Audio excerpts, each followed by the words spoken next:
প্রার্থী আমার বড় ভাই আশরাফুল আলম শিমুল। উনি জেলে আছেন এই মামলাবাজদের কারণে। যিনি গোপালগঞ্জ ১ আসনের স্বতন্ত্র প্রার্থী, তার পক্ষে আপিল শুনানির জন্য। তো আমাদের জন্য আসলে আজকের যে রায়টা আপিলে আমাদের মনোনয়ন বৈধতা পেয়েছে, তো এই রায়টা আমাদের কাছে আসলে অনেক খরার মধ্যে এক পশলা বৃষ্টির মতো। কারণ আমরা যেভাবে মানে হুমকি ধামকি শিকার হচ্ছিলাম আমাদের এলাকাতে, এবং আমাদের এলাকায় একজন নির্দিষ্ট একটা দলের প্রার্থী যেভাবে আমাদের ভোটারদেরকে, এবং আমাদের ফর্মটা বাতিল হয়েছিল মূলত 10 জনের ভিতরে 9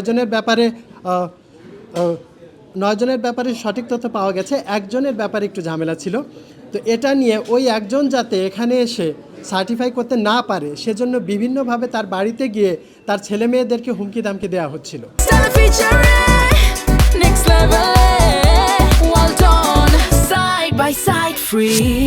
তো আমরা জানি যে আমাদের বর্তমানের যে আইনটা, নির্বাচনের যে আইনটা, এটা এমনিতেই স্বতন্ত্র প্রার্থীর জন্য ফ্রেন্ডলি না। তারপরও আমরা অত্যন্ত কৃতজ্ঞ এই রিটার্নিং অফিসার এবং নির্বাচন কমিশনের কাছে যে তারা খুব ফেয়ারলি, খুব লেনিয়েন্টভাবে আমাদের বিষয়টা দেখেছেন। তো কিন্তু আমরা চাই যে নির্বাচনটা অংশগ্রহণমূলক হোক, সবাই অংশগ্রহণ করতে পারুক, কিন্তু একটা নির্দিষ্ট দলের প্রার্থী, আমাদের এলাকার নির্দিষ্ট দলের প্রার্থী, সে হয়তো এটা চায় না। সে চায় একা মাঠেই গোল দিতে। এটা তো কখনোই সম্ভব ছিল না, এখনও সম্ভব না। আমি মনে করি জনগণরা আমাদের সঙ্গে আছেন।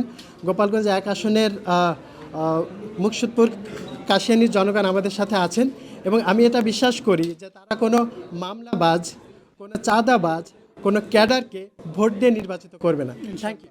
প্রার্থী আমার বড় ভাই আশরাফুল আলম শিমুল। উনি জেলে আছেন এই মামলাবাজদের কারণেই।